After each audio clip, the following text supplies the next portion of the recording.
hate me love death. That's talking about wisdom. Okay, so I just came up with my definition of wisdom, I said biblical wisdom involves recognizing our limitations by seeking the proper way to deal with an issue, whether it's finance, relationships, etc., using prayer, scripture, and wise counsel as our guide. That's what I think biblical wisdom is, right? Now, we all know about Solomon, right? Considered the richest man in the world, right? But what did Solomon ask for? Wisdom. Wisdom, and as a byproduct, he became what? Wise. Wealthy, right? So when you go after something directly, it's always going to evade you. That's a principle when it comes to making money. When you look at Bill Gates, he didn't set out to be a billionaire. All he was trying to do is solve a what? Problem, and the byproduct became what? Wealth. Jeff Bezos. Look at any business, if it's a successful business, is they're trying to serve or solve a problem, and that's how they become successful. That's what we have to understand. So, wisdom is what brings wealth. Okay? So now let's talk about something else. So with wisdom, I need 2 volunteers real quick. Just 2. Don't worry, it's not going to be, it's a quick exercise. 2 hands, okay? And I need somebody on this side. I'll pick you. Don't worry about it, right? Okay, so here's what I need you to do, right? I'm going to blow this up real quick. Might be a little hard to see, so here's what I need you to do. I'm going to give you 15 seconds, and I need you to circle the numbers in order, starting from number 1, 2, 3, 4, 5, all the way up as much as you can in 15 seconds. You got it? You ready? I'm not, but I'm going to go. Go ahead. No, not you. No, you wait. Go ahead. Go? Yes. Please, where's 3? There it is. That's it.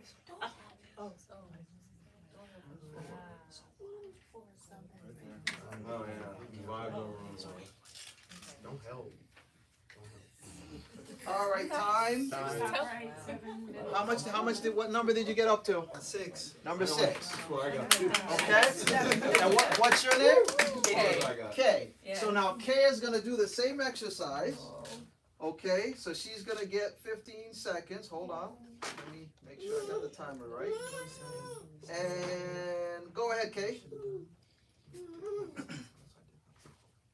You'll see the reason why we're doing this. 5 seconds. Oh my goodness, Kay. Studying the thing. Stop. Stop. What'd you get? I got up to What number?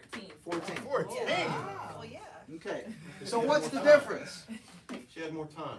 No? No, she got to see the pattern. No? Pattern. No. See, I gave her some information that he did not get. She got all the way to 6. So here's the system, right? 1 is over here, 2 is over there, and so on and so forth. So it's going back and forth. So just that little bit of information made her way better than him. That's what finances can do if you have the right counselor. It can save you a lot of time. Make sense? Yes. Okay, so that being said, you might not recognize this guy, but this guy's name is Dennis Diderot. He was a 17th century English philosopher, and one of the things he did back then was he came up with like an encyclopedia, right? And it was pretty popular, but it was pretty kind of like controversial, because one of the things they had in there was they didn't believe that the miracles in the Bible were real, right? Yeah. So they kind of banned it, but they really didn't ban it. But he was very poor, okay? So what ended up happening was Catherine the Great heard about him, and she bought his whole library, okay? So he was making about, let's say, $10,000 in today's dollars, and when Catherine the Great bought all his stuff, he had $500,000. Big difference, right? Yeah. So because he was so very poor, the first thing he bought was a nice scarlet robe, okay? Yes. And what ended up happening was, after he bought the robe, everything else was out of place. Yeah. Exactly. Does that make sense now? Right. So his scarlet robe was beautiful, so beautiful in fact that he immediately noticed how out of place it seemed when surrounded by the rest of his common possessions. In his words, there was no more coordination, no more unity, no more beauty between his robe and the rest of his items. The philosopher soon felt the urge to buy some new things to match the beauty of his robe. He replaced his whole rug with a new one. He decorated his home with beautiful sculptures and better kitchen table. He bought a new mirror to place above the mantle, and his straw chair was relegated to the antechamber by a leather chair. See, that's called the Diderot effect. So what we don't realize is when we make a purchase, it causes us to make other purchases. And before you know it, you're $1,000, $2,000 in when all you intended to do was spend $100. Right? So we have to be very mindful of that Diderot effect. And it could be bad or it could be good. Right? So it's basically reactive purchases. We're buying things as a result to try to kind of make ourselves fulfilled. Right? So here's some pictures. Like maybe you have your home and you decide, you know, we're going to remodel the kitchen.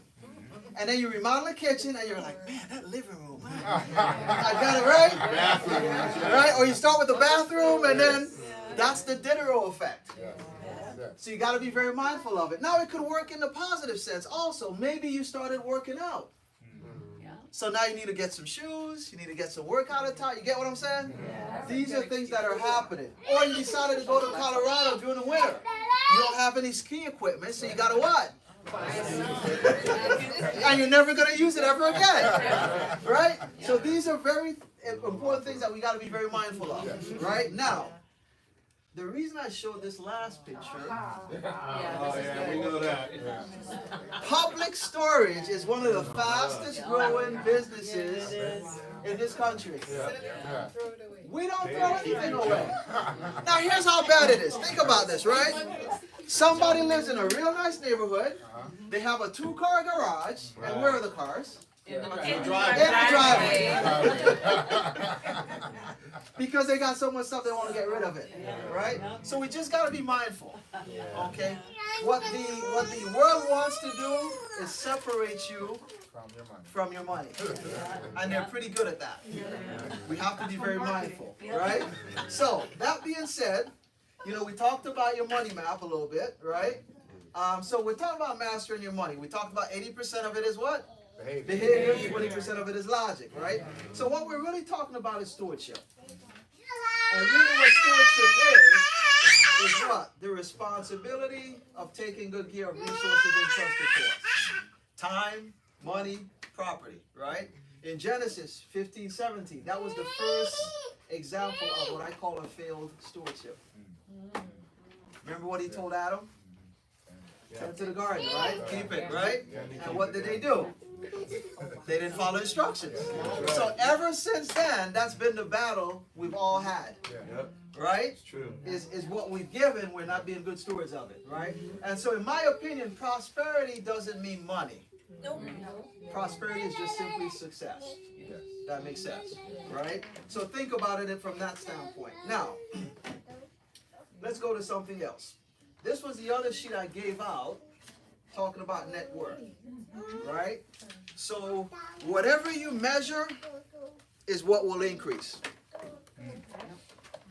If you're trying to lose weight, if all you did, try this. I'll prove to you it works. If all you did every morning is get on a scale and weigh yourself, and you did it at night, 30, 60, 90 days later, you're going to lose weight.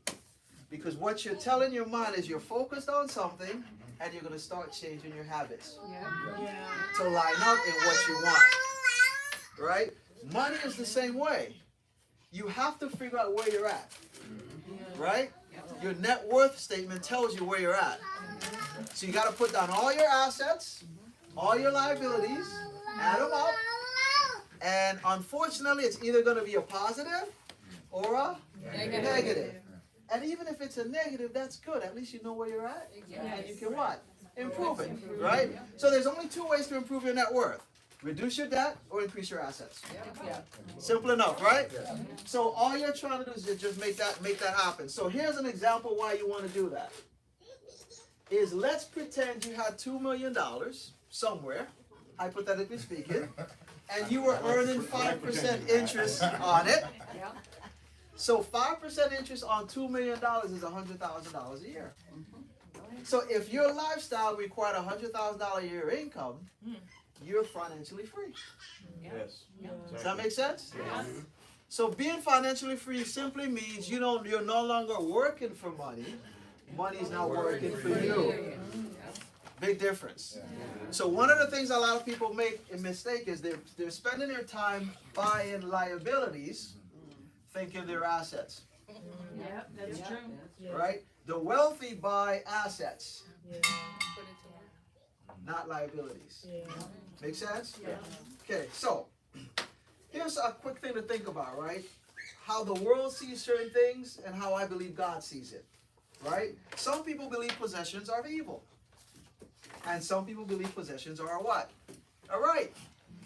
But really all it is, possessions are a responsibility.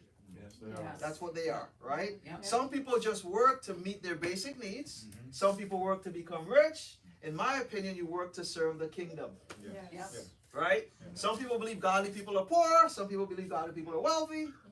To me, godly people are just simply faithful. Does that make sense, guys? Yeah. Right? And then, so each one of these kind of just goes over these different perceptions people have about money. I just try to make sure we try to keep it down to what? Down the middle, Yes. right? Center. Yes. What really God, believes in terms of that, right? Some people say, I'm successful. The reason you become successful, you just follow God's instructions. That's how I look at it, right? So, let's talk about the 7 steps, right? So the first step on your handout is spend less than you make. Now, these are going to be so simple, but I mentioned they're not what? Easy. Right? Spend less than you make. Right? So in Proverbs 13:7, what does it say there? It says, there is one who makes himself rich, yet has nothing, and one who makes himself poor, yet he has great riches. Yes. Right? Yes. So my thing is, if you're making $100,000 a year, why are you trying to live like you're making $200,000? Right? That makes sense. Yeah. That's unnecessary stress. Because here's what I figured out. You know that the saying, keeping up with the Joneses? And by the time you catch up with them, you know what they've done? They've just refinanced again. Right? So you can't keep up with them. Right? And the other thing is, I'm finding people are attached to their stuff, and that's their identity. Yeah. The house they live in, or the neighborhood they live in. Nothing wrong with living in a nice house or a nice neighborhood, but that cannot be your identity. Because if that's taken away, Who are you? who are you? Does that make sense? So that's one way you look at it. So affluent households typically tend to be heavier coupon users. So people who make more money tend to use coupons more than people who make less. What gives? Right? So here's what bad money management is, Pastor. It's like someone you know who stops taking a bath. Eventually you start to what? Notice. You will notice eventually if somebody's not handling their monies right. It will show up eventually, right? So here's some keys, right? These are things you already know. Bring your own lunch. Right? Stop eating out so often. Right? Look at needs versus what? Wants. Right? Look at all your expenses. So if you're looking at your expenses, try to break it down in 2 simple ways. You got fixed and you got variable. So fixed would be like your rent, your mortgage, certain things that are not going to change from month to month, right? So typically we can't do much with those. The ones we really can do a lot of damage with is the variable stuff. The eat out. There's this box that keeps coming to my door like 3 or 4 times a week. It has an A on it. Yeah, what is that? That Amazon, right? I thought that was fixed. No. Yeah, it is fixed.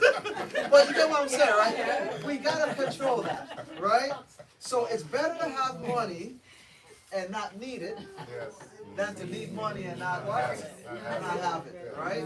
And the other thing I'll leave you with is in Proverbs 10:4 it says, he who has a slack hand becomes poor. But the hand of the diligent makes rich. That's very important. Proverbs 10:4. Okay? So step number 1 is spend less than you what? Make. Okay? Now let's look at number 2. Have a written budget, There you go. right? Yep. You gotta have a budget. Now who has a budget? Me. Everybody needs to raise their hand. See, your budget is not a budget, not having one. Right?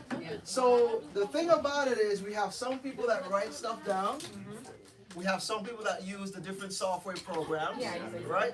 The point of it is you just got to have a system that you know you're going to follow and use, right? That's the main thing, right? So what I've learned is number one, you got to keep it simple, right? Make sure it's written. Try to keep track of expenses. The reason I had that blotted out because I didn't update this in a while, but it used to be called Mint.com. I used to love Mint, right? But there's a lot of other programs out there now that you can electronically track your stuff, right? And categorize and do all of that. What you got to do if you're married is you got to figure out who the spender and the saver is. What if you're a little bit of both? A little bit of what, a spender and a saver? And it's only you? No. You mean both you and your husband? Well, still, my point is you still He's got the spender. I'm the spend saver. Okay. I've never had that one, so I don't know. But what I'm just saying is you got to come together, right? It's got to be a balance, right? So what we did is my income is a little more now, but back in the day, what me and my wife decided on was if there was anything that she was going to spend money on that was more than $50, we had to talk about it. Wow, that's my hair. Right? I'm just saying, that was back then. It's a little different now. But that way we kind of were on the same page, right? Because there's nothing worse than you're thinking, I got money in the bank, and the spouse, right? That's not good, right? So find out who the spender and saver is. But your budget, here's what's very important. Your budget should be written in sand, but your goals written in concrete. I like that. So here's why I'm saying it that way. The purpose of a budget is not to see where your money is going, which is what most people do. The purpose of it is because you're trying to achieve a certain goal. Does that make sense? So you could be budgeting to get out of debt. You could be budgeting to maybe save up for a home or retirement. So you got to know the why, right? Before you're going to do the how. So written in what? Sand. Goals written in concrete, right? So here's something. If you don't know where you want to go, a map can't help you. It's true. Right? Because if you're lost, the first thing somebody's going to ask you is where you're at. Right? Now, one of the other things you can do is you can try what I call the anti-budget. To simplify it. Because some people just hate looking at numbers, all that kind of stuff. So maybe you say, you know what? 10% God, 10% save and invest, 10 to 15% to Caesar, which is Uncle Sam. Right? And just live on the rest. So if you have the monies coming out off the top, that in a sense is a pretty good budget because you're saving, right? You're giving to God, right? You're taking care of your taxes. So if you want to go out every night, that's fine because you're using the rest. What most people do is they spend first and then whatever's left they try to save. That never works. It never works, right? You have to do it on what we call automatic pilot. Okay? So that's that. Now, let's talk about the other one, which is establishing an emergency fund. Okay, I call this the Joseph principle. Right? So here's a thought. If it's possible, it can and should be planned for. So an emergency is not you needing new tires on your car. Because we all know a car has normal what? Wear and tear. Right? An emergency would be your engine blows. Does that make sense? Or your AC just totally just cranks out. So these are things that were what I call emergency. Emergency is not, like I said, your tires, you need the tires. You should be planning for that. Does that make sense? So once we've established what an emergency is, right? The key is you've heard about 3 to 6 months, 12 months, all these different, numbers. The main thing is you just got to start where you are, right? So if you're at zero, try to maybe use the 1% rule. The next paycheck you get, save 1%. Then the next paycheck, save 2%. And keep increasing it until you get to a point where now it starts to affect your other expenses, and leave it there at that point. And then start making adjustments moving forward. So now you're creating a new habit automatically, right? Because little becomes what? Much. Once we do it right. So here's some keys. Put it on automatic pilot. Right? So if you got a direct deposit coming into your checking account, you can have a savings account and it's automatically going to that savings every month. Because if you leave it up to yourself, it's not happening.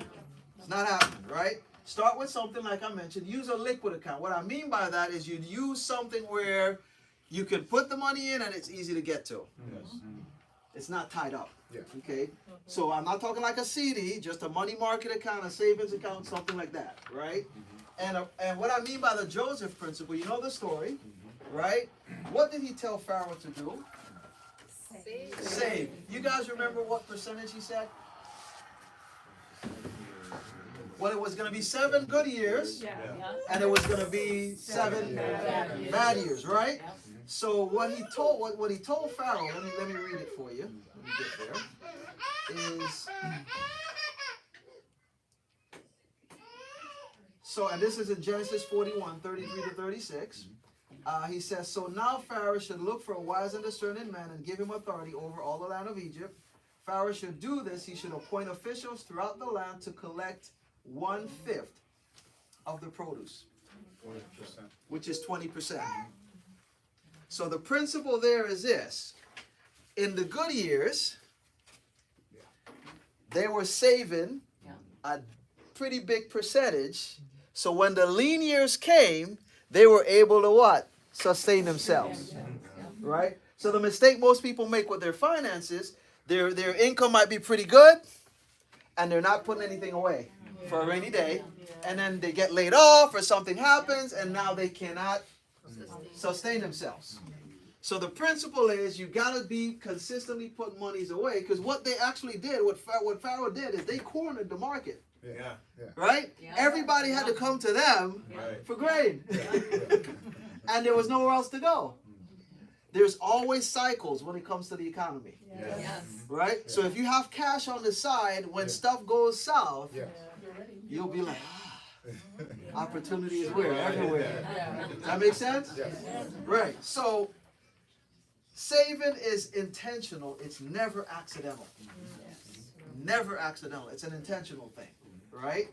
So that's number 3. Establish an emergency fund. Right?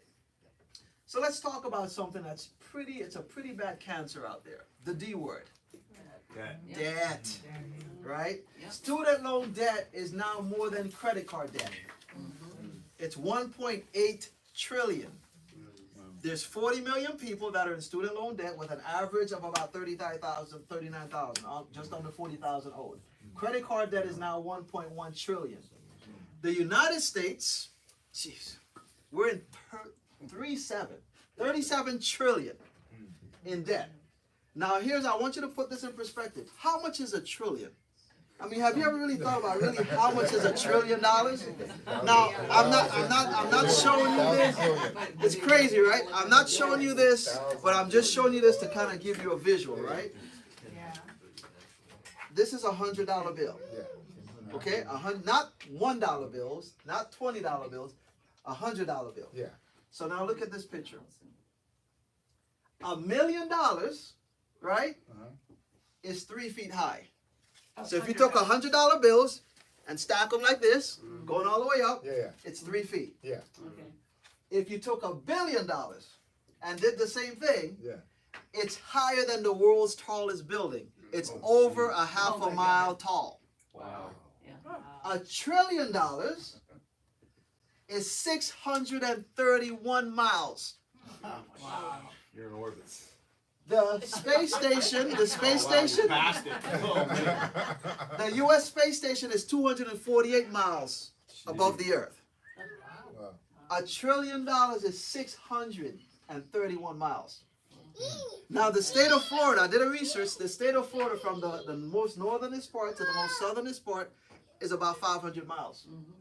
So could you imagine you're putting $100 bills down and it goes all the way through the whole state of Florida? That's how much money $1 trillion is. That's crazy, isn't it? Yeah. So here's what debt is. Debt is surety. Okay? Anybody own a home? Bondage. Okay. When you were buying your home, Alexis, right? You went to a bank. Okay, you got a mortgage. Okay. So the bank had to ask you if you had a job. They asked you if you had monies to put down. They asked you what your credit score was, right? All these different things, right? And then based on the information you gave them, they said, okay, Alexis, we can give you a mortgage to buy the home, right? Okay. And then when you bought the home, before you even closed on the home, they had to do an appraisal, didn't they? To see what the house was worth, right? Okay. So here's my question. What's the collateral for the home? The home. The home is not the collateral. The person She is. Yeah. See, because if the home was the collateral, they wouldn't have to ask her anything about her income That's right. or her assets. Yeah. Does that make sense, guys? Yeah. So this is the one thing that most people don't realize that's living in this country is they're thinking the home is the collateral, and it's actually who? You. See, because if they foreclosed on the home and they sold the home for less than she owes, who are they coming They after? do every time. Right? Does that make sense now? So, Say that again. I'm sorry. huh? Can you explain that part again? Okay, so if she stopped paying her mortgage Right. and the mortgage company took the home back, Right. they're gonna sell it, foreclosure, right? So let's say she owed $300,000 and the mortgage company sold the home for $200,000, which means it has $100,000 left, right? They're still gonna come after her for the difference. That's right. That's how you know the home is not the collateral, it's who? It's you. Yeah. That's surety. Okay, so debt is presuming you know the future when you get into debt. Now, I'm not saying all debt is bad, don't get me wrong, but we just got to understand the concept behind it, right? So here's something to think about.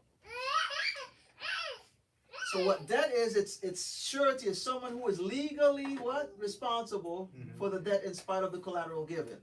Now the word mortgage comes from the Latin word mort. Mortician, mortality, okay? It means death pledge. A lot of people don't know that, but that's where that word comes from. Wow, so the point of it is we got to be very mindful when we're getting into what? When we're getting into debt, right? So here's some things to think about. Interest paid is always a penalty. Yes. It's never a reward. Nope. Does that make sense? Right? So interest paid is always a penalty. So here's a couple of things to think about. The rich rules over the poor, and the borrower is what? Servant to the lender. Servant to the lender. We all know that very well, right? So here's another interesting verse of scripture. Proverbs 11:15. Here's what it says. There's danger in putting up security for a stranger's debt. It's safer not to guarantee another person's debt. We're talking about co-signing. Right. Do not, not even for your children. Because statistically speaking, the reason they need a co-signer is because they know this person is not going to make the payments. That's why they're asking you to sign. You're going to end up holding the bag. Never co-sign, right? So let's talk about how much debt we have. Warning signs. These are some warning signs when we know we have too much debt. We're afraid to add it up. You just don't want to know, right? You just don't want to know. I'd rather not know. Let me just kind of go along. Everything's fine. The Titanic is going down, but it's not, right? So you're afraid to add it up. That's warning sign number one. Using your card to pay normal what? Living expenses. Now, here's what I mean by that. A credit card in of itself is not bad. It's just that if you're running a balance over and over and over again, right? Does that make sense? Yes. So we're trying not to run up debt, right? Number 3, this is very important. What does it say? Or Amazon boxes. Right? So you actually, this is real, guys. It is. I've sat with couples, right? And wife and husband's there, and the husband says, "Okay, maybe I gotta go run to the restroom," and then the wife goes, "By the way, I have," and I'm like, "Well, we gotta bring this out because you're not gonna get ahead, right?" So that's another thing. You're only able to make the minimum payment. There's a reason why they call it revolving debt. You know those revolving doors? You just keep going around, right? Now here's something to think about, right? How is it you could buy a car for $20,000, hypothetically speaking, right? Have it paid off in 5 years. But yet, for some people, a measly $3,000 credit card still lingering around for 10, 15 years. How is that? You know why? Because in a credit card, as your balance goes down, your minimum payment goes down. So if you're struggling to make ends meet, you're going to only make the minimum just to keep it going. That's the trap you're in. Right? So here are some keys to becoming debt free. We just got to list all our debts. How much we owe, what our payments are. That's what I call our coming to Jesus moment. Right? And then what you do is you pay off smallest to largest. We all know this. That's called the debt snowball. Right? And now, mathematically speaking, that's not really the best way to do it. But the reason you do it that way is because psychologically wise, you're getting a win quick, and that gives you more confidence to kind of follow through. Versus you have a $20,000 card and it takes you 5 years, you're gonna get exhausted and you're gonna give up. That's why we do it that way, right? You gotta operate in faith, not what? Fear. Right? And here's another thing: if you have to finance it, it probably means you can't what? Afford it. Right? So those are just some things to think about when it comes to debt. Now, here's another thing. We have a car. Let's say you have a car. It's maybe 15 years old or 10 years old. You go to the mechanic, and the mechanic says, "Hey, man, get a new car." Right? And that's all you were waiting for. Right? You're waiting for that permission. Here's something to think about. The cheapest car you'll ever own is the one you got. Right? But if in fact you want to go ahead and finance it, this is my unwritten rule. I don't see it anywhere. This is just my unwritten rule. Use what I call the 10% rule if you're trying to really be free. If you're making $100,000 a year, in my opinion, don't buy a car that's more than $10,000 if you're financing it. If you're making $50,000, that's just my rule. Because what I'm finding is the average car payment in this country right now, you know what it is? It's more than that. It's about 800, somewhere in there. Okay. Then you add in insurance. It's $1,000. There you go. There you go. Right. So what happens is most people, they're driving their retirement and they don't even know it. With their car payment. $1,000 a month. If you invested $1,000 a month, and if you're able to get 12% interest on it over 20 years, that's $1 million. Right? So just keep that in mind. Right? The debt part. So let's talk about something that a lot of people don't do, but I think it's critical. Is what? Tithes and offerings. Right? So that being said, my question is, do you want to be a river or a reservoir?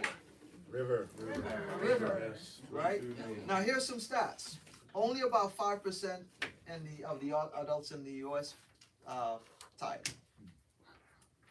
Now within the Christian community, just based on the last Barna study that I saw, about 24% of evangelicals tithe, and this was back in 2007. It hasn't really changed much. That's why I haven't updated it. So the question is, give it optional or mandatory? For some people, it's optional. See, but I think it should be a mandatory thought process, right? Because what I've learned is, if you have an open hand, Yes. that means you can receive, Yeah. Yes. right? If you Yeah. have this kind of mentality, it's kind of hard to receive anything. Make sense, right? Yes. So one of the things that I just put this in before this meeting because I was thinking about it. One of the biggest issues right now is you have a lot of organizations that are out there as 501c3s. Yes. How do you vet them? Because a lot of these nonprofits, unfortunately, most of the money does not go to the charity, True. right? So what I did is I kind of just put some websites up there that you can kind of go to kind of vet certain institutions, right? Now, not all of them might show up there, but if it's a pretty big organization, Yes. they should show up on one of these lists. And you can kind of see, well, okay, if they took in $1 million and 80% of it went to administration, that's not a good charity. Does that make sense? Yes. So you got to kind of know that. Now, there are 4 types of givers. There are tippers.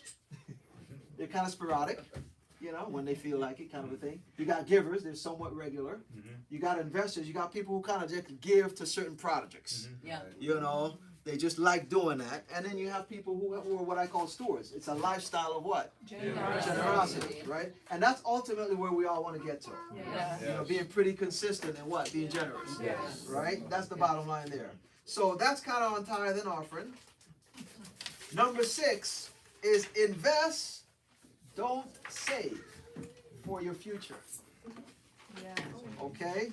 So now here's the thing. What does the word investment mean? It's something that is purchased with time or money with the intention that the item will generate income or profit at some point in the future. Let your money work for you. Right. You know, so it's not only money, right? You know, because if I'm going to college and I'm investing time, right, that can reap some benefits down the road also, right?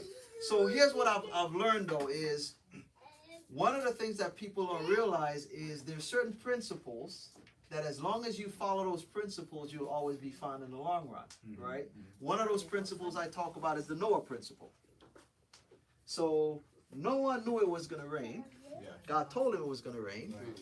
So Noah had a choice. Right. He could have waited. Oh, it's black out. Let me start. Yeah. Right? Yeah. Or just build the ark, and when it rains, I'm good. Right. That's the principle you want to have when it comes to investing. So building an ark and investing means you're diversified properly. Okay, you're not all in one area. Right. Okay, so for example, when you have an investment, I don't care what kind of investment it is, there's only 3 things you can do with it. Either you keep it, you sell it, or you add to it. There's nothing else you can do. So if you like the investment, you're going to what? Keep it. And if you really don't like it, you're going to sell it. And if you really, really like it, you're going to add more to it. There's no other scenario, right? So the thing you want to think about is needle versus haystack. A lot of people are chasing greed. That's what drives the stock market, fear and greed, right? So what you want to think about is most people are trying to find that needle in the haystack, right? So my concept is why not just own the whole haystack? All right. Yeah. Come on. The needle will automatically be in there. Trying to speculate, right? So these are just some concepts, right? So here's some things to invest in, some steps. What are you investing for? Is it for retirement? Is it for college? Is it for something else? In other words, what? What's the purpose, right? And then how long from now will you need the money? Is it months, years, decades? That's going to determine what type of investment you need to use. Does that make sense? Yeah. So if I'm buying a house in the next year or so, I don't have any business investing money in the stock market. I should have my monies in cash. Does that make sense? And if I'm retiring in 30 years, now I can look at stocks or something like that, right? So it's just making sure you have the proper balance, okay? Now, where to invest? So you have different places. And again, it's based on what you're what? Your goals are, what you're trying to accomplish. So the main thing is, there's also some what I call enemies to your investment, okay? The first enemy to your investment is what I call taxation, right? So how do you solve for that? That's where retirement plans come in. IRAs, 401ks, 403bs, because now you're not paying taxes as you earn money. Yeah. Okay, that's one enemy is what? Taxation. The second enemy is inflation. See, most people are going broke safely in retirement. Yeah. Because the one thing that never goes down is inflation. Just like our age. It always goes what? Always goes up. That never ends, right? So that's just the second enemy. And then the third enemy is what I call speculation, right? The greater fool theory, okay? I don't know if you do some research back in, I think it was in the 1600s or 1700s, there was something called a tulip bubble. I don't know if you guys ever read about that. But there were actually tulips that were being sold and it became pretty popular. And what was happening is, let's say I bought my tulip for $20, right? And she was like, man, I want to get in on this. I would sell it to her for 25. And then she would find somebody else who want to buy it for 30. And it kept going. And it got to a point where the last person said, I ain't buying that. And what happened? Everything just crumbled. So that's called the greater fool theory. So what most people are doing is they're buying investments, hoping they can sell it at a higher price, and that's the only way they can make money. That's the wrong way to look at investments. There's other concepts we can look at, right? Warren Buffett said it this way. Gold, let's say this is a piece of gold, because you hear that on TV a lot, right? And I put it here, and I come back 20 years later. Has it made any money? No, it's still there, right? So what you want to do is you want to make sure your investments are in things that are generating what we call revenue, and that's how you really what? Make money. Amazon's making money, whether the stock price goes up or down. Does that make sense? So that's how you want to think about investments, right? So here are some keys. Diversification, not duplication. Okay? So diversification is not holding 3 different real estate properties. Diversification would be maybe you have some real estate, maybe you have an IRA, maybe you have your own business. Now you what? You got 3 different types of assets that don't correlate with each other. Does that make sense? Right? Discipline, not disorder. What I mean by discipline, do not let a herd of strangers dictate what you should be doing with your investments. That herd mentality, right? Not because everybody is selling, that means it's the right thing to do, right? Correct. So discipline, not disorder, and need, not what? Greed. So if all you need to earn is 5% to hit your goal, why try to get 20? Right. That doesn't make sense. But that's a big problem that you see out there, right? So investments. So interest earned is always a reward. Interest paid is a penalty, right? So invest, don't save for your future. Question. Bob Marley, Abraham Lincoln, Picasso, Howard Hughes, Aretha Franklin, Martin Luther King, Barry White, Jimi Hendrix. Anybody know what they all have in common? He died young. Yeah, partly. Huh? Didn't have what? A will. How did you know that? Aretha Franklin, I remember that was an issue. Right. But how did you... Well, that's exactly right. Now, let me clarify that. They didn't have a will that they wrote. See, when you die without a will, it's called intestate. So now your assets are going to be passed based on the state statutes, not based on how you would want them to pass. Okay? So the last thing that I wanted to talk about is you got to have a will or a trust and life insurance in place. Okay? A will or a trust and life insurance in place. Now, when it comes to assets, right? Typically, there's 4 ways we can pass an asset. Okay? So one of the ways is by contract. So what do I mean by that? Let's say I have a life insurance policy, right? And I name Alexis as the beneficiary. That's a contract. So when I die, the benefits goes to Alexis. That's one way we can pass assets. The other way is a will, right? So I just put in my will, I have a home, I pass away, I'm gonna leave it to whoever, they can do whatever they wanna do with it, right? A trust, Give it to me. or whoever, right? Or you have a trust, right? Yeah. Now here's something, and I'm not a lawyer, so you gotta make sure you talk to, a estate planning attorney and all of that, right? But I hear people all the time saying, I wanna do a trust, I don't wanna do a will because I don't wanna go through probate. Have anybody heard that? Anybody say that? Okay. So what they're not realizing is there's a lot of ways you can leave monies to somebody without it having to go through probate. You don't have to have a trust. See, the purpose of a trust is because you don't trust.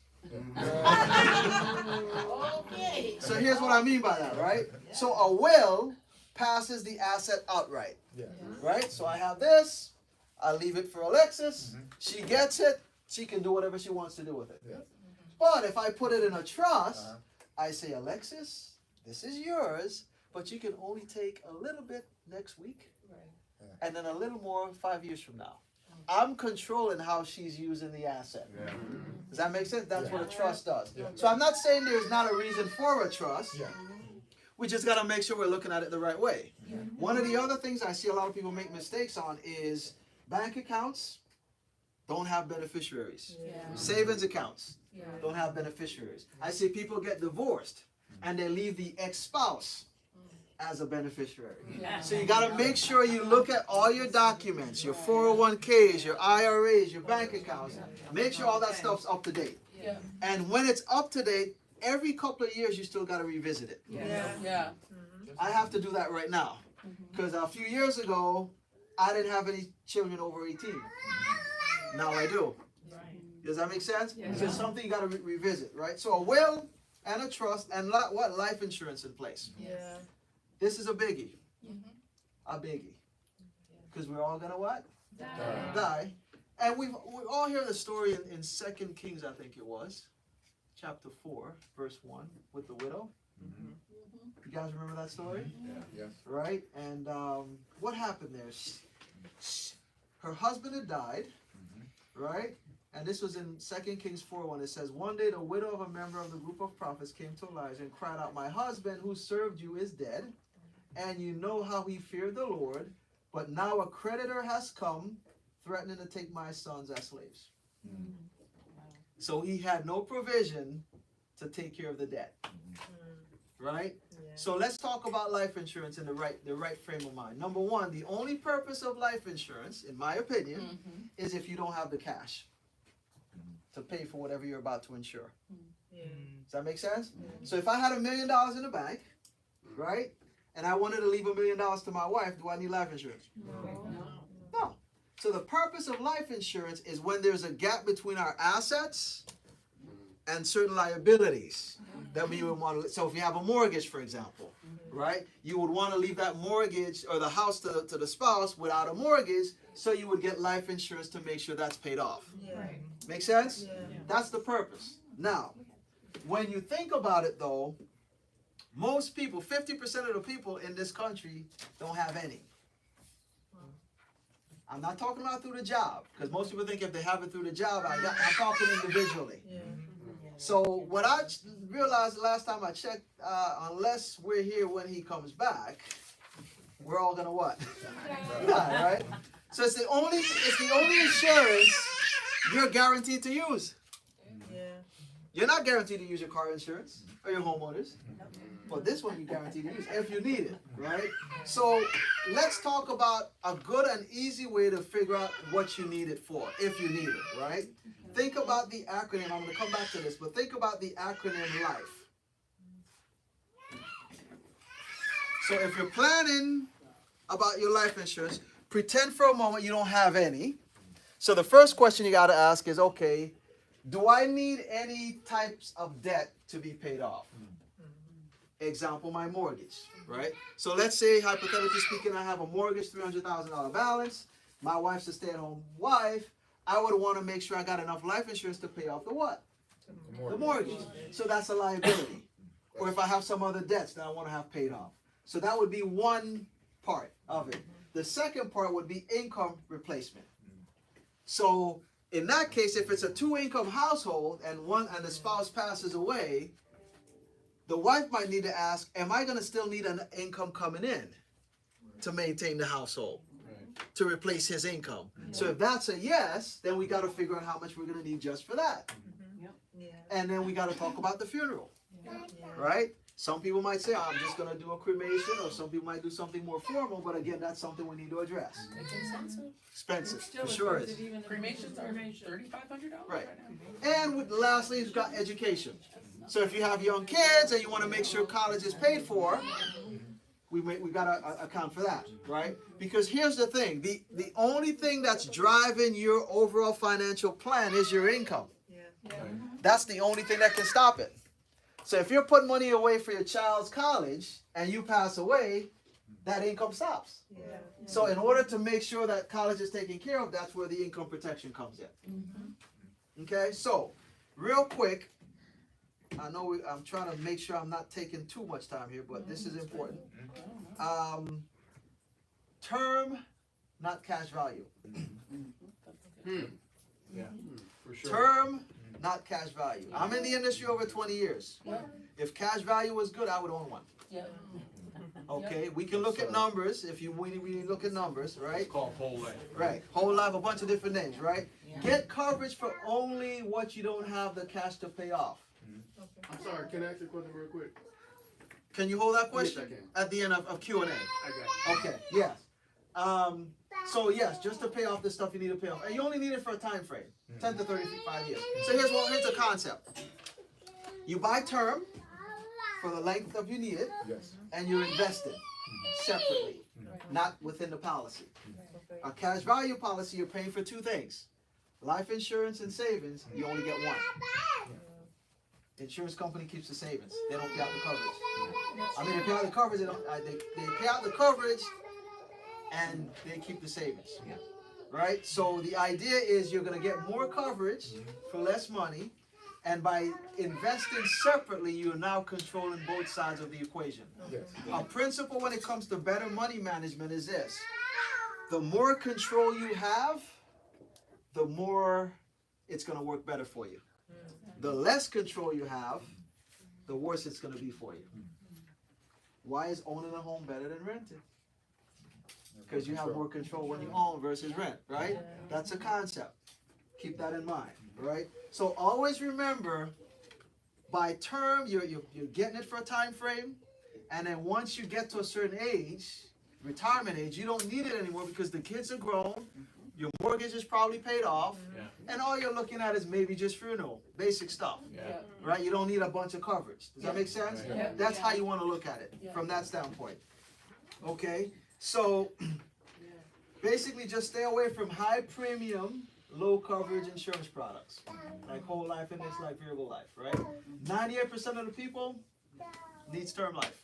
The other 2%, the reason I put that 2% in there, is if your estate is worth like 20 or 50 million, the only estate planning tool that's kind of allowed for estate planning purposes, insurance-wise, is a cash value policy. That's just because of how the laws are written. Okay, but the overwhelming majority of people, that's what we need. Is the 90 is the term policy, right? So here's the bottom line, guys. The sand of time in your hourglass of life runs only one way and only once. Yeah. It runs only one way and only once. See, so your most important asset that you have is time, not money. Does that make sense? Yeah. Right? So procrastination is your biggest dream killer. Yeah. Us putting off what we know we should be what? Doing. That's the bottom line. You know? So hopefully this was helpful. I'm gonna do something a little different. I'm gonna use AI, kind of learning AI, you know. It's called artificial intelligence.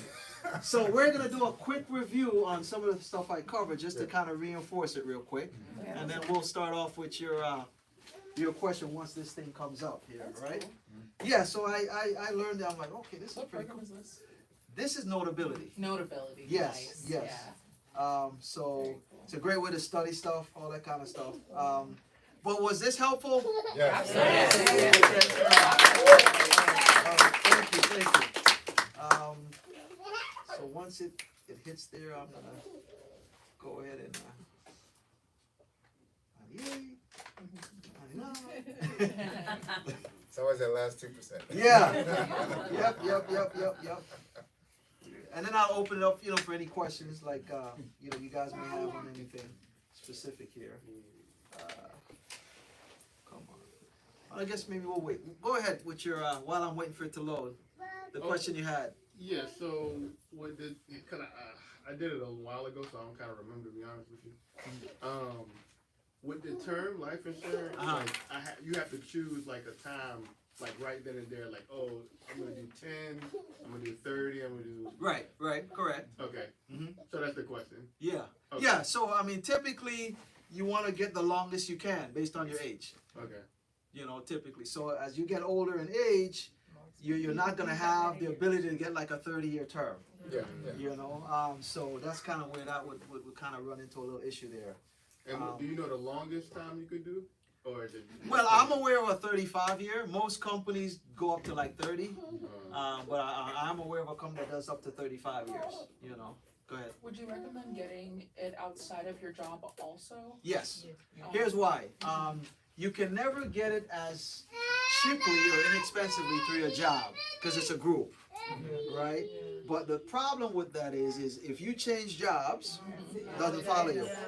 It doesn't follow you. So if that person happens to have some health issues, now they're uninsurable. And then if you get on a new job, usually most jobs have a probationary period, right? What might be 90 days. So now you got 90 days of nothing. So it's always better to get your own. So no matter where you go, you kind of have something going on there. Will it pay out both? So Yes. like if you have two policies at the same time? Yes. Yeah, life insurance is one of the. I'm not trying to go nowhere. That's kind of nice. Yeah. So life insurance is one of the few insurances that you can technically have more than one policy. Yeah. Everything else you won't be able to. You won't be able to do it, and it has to be justifiable too. So, for example, like if somebody's making $25,000 a year and they want to get a $5 million policy, that's not happening. You're gonna have to show some justification. Does that make sense? Yeah, Val. The credit unions, when they offer you extra, so like they'll give you an automatic, 2,000 or something, and then they'll, for $4.35 every quarter, they'll give you another 10,000 or whatever. Is that Well, what you have to good be very, investment? what you have to be very mindful of is when it's very inexpensive like that, 99.9% of the time it's accidental death. Right. Which basically says, in order for this to pay out, you have to be driving a black Mercedes-Benz on Wednesday, and it's raining. So, yeah, that's kind of what's happening there. So the one that advertises for adults for $19, that's. You always got to read the fine print because you got to remember these are advertisements. They're just trying to get you in. Like I see one on TV where they say you don't have to do any medicals, right? Okay. So I'm not calling any names. I don't know. But you have some of them where when you get that policy, it's not in effect for 2 years, even though you're paying. So if anything happens in that 2 year window. Yeah, you're cooked. Yeah, you're cooked. So I don't know. It's not doing it. But any other questions? I mean, anybody else? Go ahead. Could you hear? Yeah. The term life insurance. No, I'm good. Does it go up to a certain age? Like, what if it is beyond your age for the term life? Like, I think it goes up to like 80. Well, Every every type of insurance has an end date. Yeah. Okay, so I mean, again, that's where you kind of got to know the policy you're getting. So you can have a term policy, for example, that initially is 20 years. So maybe you get it when you were 60, and now it comes up for renewal at 80, and that particular policy might say, well, at 80 it ends. And then there's other companies that might say, well, yeah, it ends at the 20-year, but you can renew it again. So it's kind of looking at the specifics. You know, it's not all cookie cutter like that. Yeah. So, if I remember right, typically you would be, if in your younger years, you would be better off locking in as long of a period of time as you can on the insurance policy, because later on, the price is gonna go way up. But when you lock it in, you get it locked in for 30 years, 35 years, whatever you can, And then right? the objective is when that 30 years come, you would have invested, Right. and now you have enough cash You don't need where you it. don't need that anymore. Right. That's the concept. That's the concept that we're trying to look at as far as that goes. Yeah, yeah. Any other questions? So you're telling me my whole life policy was a fraud? What I'm just saying is, whatever you've done to protect your family, you did the right thing, right? But what we have to analyze is if we can do better, then we make those adjustments. If that makes sense, right? That's kind of what it is. Because we learn as we go along. You know? Can you convert whole to a term? Not usually. No. You can turn it to a universal. Worth a try. You can go buy some term and then you can get rid of the whole. Yeah, there's, yeah, but yeah. What I have here is like a little survey questionnaire. This will kind of help me know if I kind of got a A or a C or F. And just take one and then pass it along, and then as they're doing that, any other questions on retirement, investments? I know we were just hitting on life insurance I a just lot. got one more quick question with the life insurance, right? So, because the way I always thought about, I guess, life insurance is like if it's something was accidental. And I gotta look at my stuff to understand. But like, let's say that it's not like an accidental death. You just die of natural causes. Right. Then would that insurance kick in? Yeah, I would still pay. Accidental? Yeah. No. Are you saying if? No. Wait. Say that again. Say that again. So let's say you have a term life insurance policy. And you just die of regular, normal, Whatever. Yeah. Will it still pay out? Yeah. Yes, that's what it's for. Oh, then yeah, that makes sense. That's the And best. most of them know suicide. I thought. Well, again, that depends, because there's a company out there That will, that will pay for so long suicide as it's not after 2 within a years. certain amount of time. Yes. Yeah. Most companies, if you die for suicide, they don't pay at all. But there's a company out there where after 2 years, if that person commits suicide, they would still pay that claim. That's it. Yeah. So you can still do that. Probably pretty high premium. Huh? No. It's just embedded in there. Just- okay. Yeah. So Okay, I Yeah. got one more. sure. Is it better to take Social Security at 62? Don't you get a It's one of those. Versus 67, The because- answer is it depends. Well, here's well, if you're not working, Uh-huh. because if you're working, you have to, You can't make a certain you can't- amount. Right. So, because we ran the numbers, Uh-huh. and it would take a whole lot longer to make up that lost Right. That, money. right. Yeah, and that's what I'm saying. You just gotta look at the numbers. It really depends on the situation. Yeah. What did you say the average was? Years? It's like about 15 to 18 years Yeah. to break even is Yeah. what they call it. Yeah. Right, so might as well you take it Yeah. at 62, Yeah. If you absolutely have to, Yeah. but again, everybody's situation is different. So you kind of gotta, kind of go that kind of route. Because what I see happen too a lot of times is, especially on a job, a lot of coworkers will have a coworker that did something a certain way, and they're following and doing the same thing, and they're like, And it wasn't good for them. not good for them. You're two totally different scenarios. So you can't. Everybody's situation is different. Yeah. So but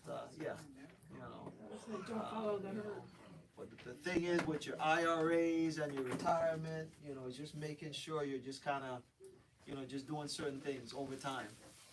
Would that be like a time account, like a CD? What do you mean, like? Because so I have a CD, and it has like every so often it renews, and you get a penalty. So, would you consider that like an investment or like? No, that's not an investment. That's what we would call a guaranteed account in the bank, right? So here's what you got to remember, guys. Right? Just think about the institutions, banks, credit unions, insurance companies. Okay, whether they're in the business to do what? Make money. Make money, right? Okay, so let's say I took $1,000. I go to the bank, and the bank says, okay, good, they're gonna pay me 2% interest, right? What is the bank doing with that $1,000? Invested in. They're investing it, right? Now, are they making 2% on it? No. They're making more than that, right? Yeah. Because they're investing it. Right. So who's taking the risk? The bank is. You're not, right? So in life, what you gotta remember is there's certain things we gotta be willing to assume certain risk for if we want to get a certain reward, right? When you look at guarantees, nothing wrong with guarantees, but when you look at over time, those guarantees end up costing us more. Yeah. So there's a rule that I don't know if you guys have heard this rule called the rule of 72. Yeah. You remember how that goes? Yes. Take the interest rate, divide it into 72. That's how long it takes your money to double. So if you're earning 2% on $1,000, 2 goes into 72 36 times. It's gonna take your $1,000 36 years before it becomes 2,000, Wow, and then another 36. okay, So that's kind of one of the things you gotta kind of try to guard against. okay, so Yeah. that means that annuities are, Well, that's a whole that's a whole different animal. okay, So that's an insurance company again. so it's not good. Right. So I'm not saying it's not good. Just like we talked about, right? What's this? Is it bad or good? Depends. Depends. Yeah. Right? Either. So annuities have their place. The problem is they're oversold. Right. They're more sold than bought. Because what they're doing is that they're playing on our natural inclination to not want to lose money. So that's what they play on. So a lot of times what happens is that most of the people who are pushing annuities, not saying all of them, but the majority of them, they don't have an investment license. Because depending on the annuity they're talking to you about, you don't need to have an investment license to offer it. Ah. Didn't know that. Yeah. So what ends up happening is they talk to you like it's an investment, but it's really not. That's why they can offer you those types of guarantees. Because any true investment, when you look at what's called a prospectus, it says right on there, past performance is not indicative of future results. Right? If you have an annuity that has a guarantee, you'll never see that on there. Because the insurance company is what's guaranteeing you certain things. Right. But again, they're taking that money and what? Investing it. And investing Making it. more money. Right? So if you're taking notes, this is for education. There's typically 3 types of annuities you're going to come across. Fixed, indexed, and variable annuity. Fixed, indexed, and variable.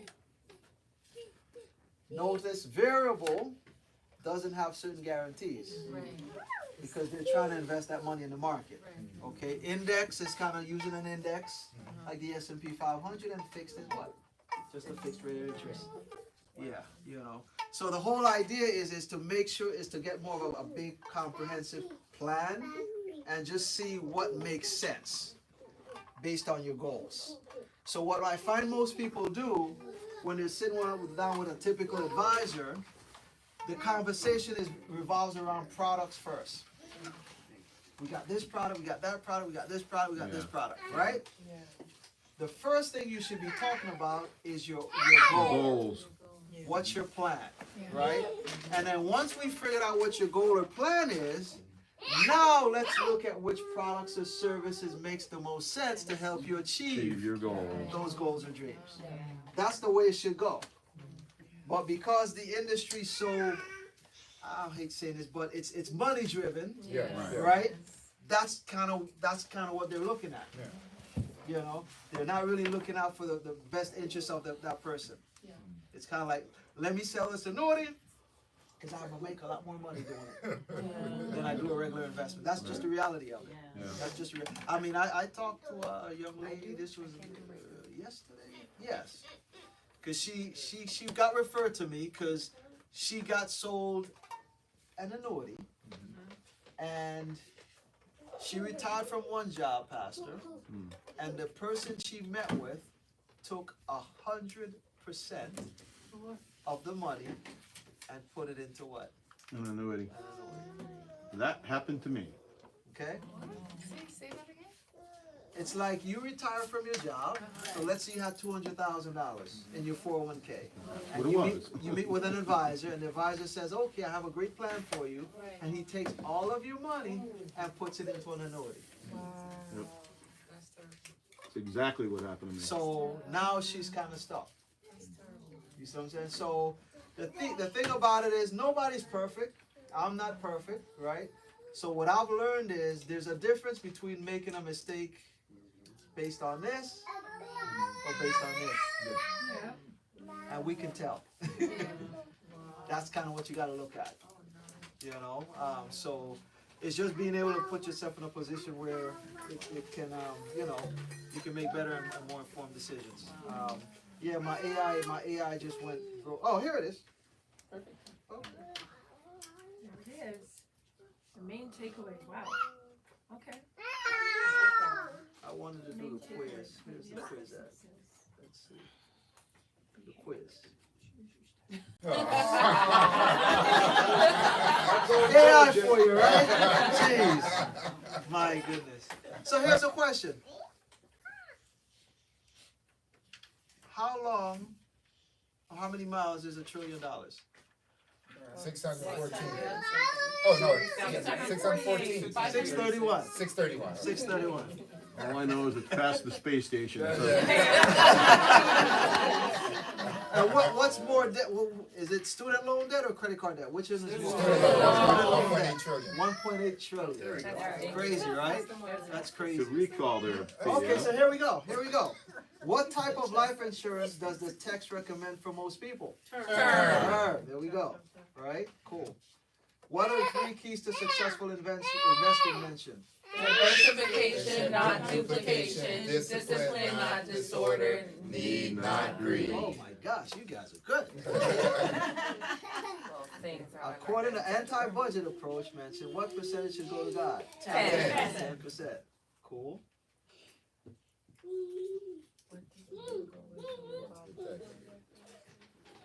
Recognizing our limitations by and seeking the proper way to deal with issues using prayer, scripture, and wise counsel. Cool. What is the current amount of student loan debt? We just talked about it. 1.8 trillion. 1.8 trillion. Sadly. What are the 3 levels of financial perception mentioned in the text? Financial, scarcity, sufficiency, and surplus. There you go. Uh-oh, hold on. What percent of adults don't have a will according to the text? 50%. 50%. You guys sure? 80%. Oh, this is, I don't think I I mentioned think it was this. 70%. I think it was 70. Oh, it's 50. 70. 70. One. 50. So where do we go with? Which one? 80? 80? Go with 80? 80? No. What are the 4 types of Givers, givers? investors, stewards. What is the Diderot effect? Obtaining a new possession creates a spiral of consumption, leading to Number 3. war and Go.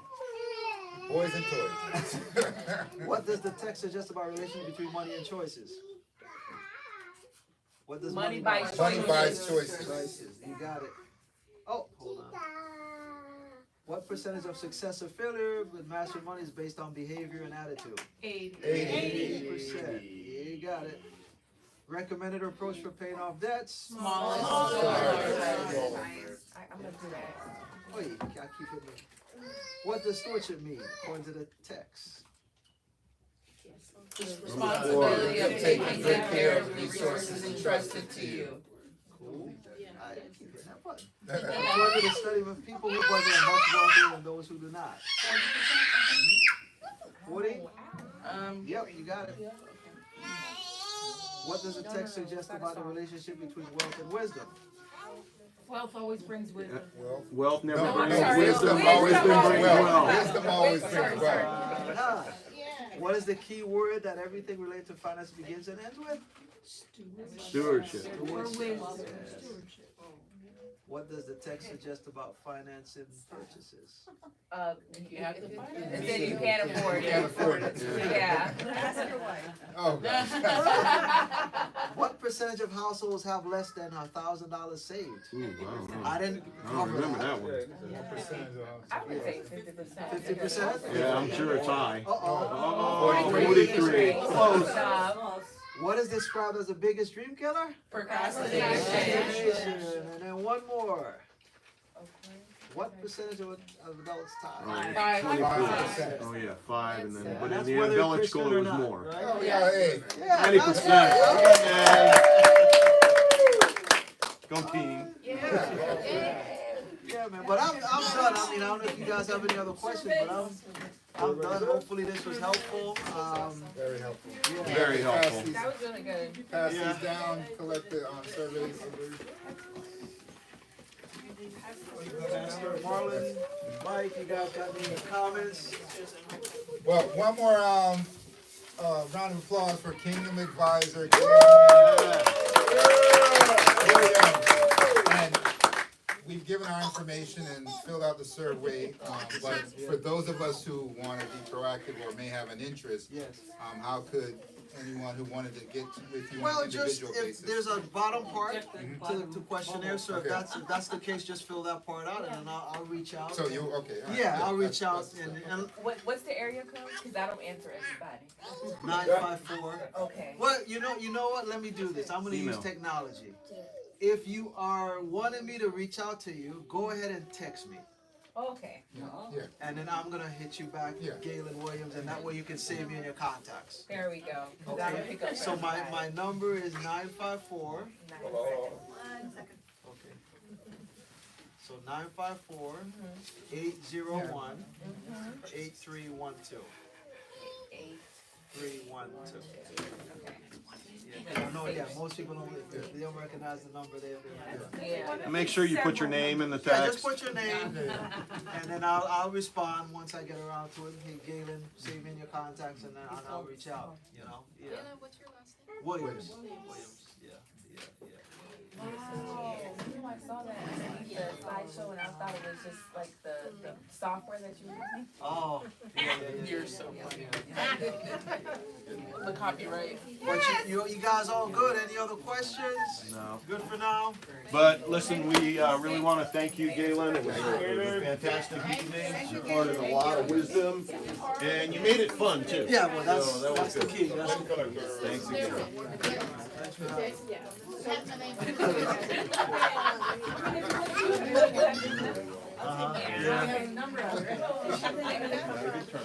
19 or 20. I don't know. That's pretty good.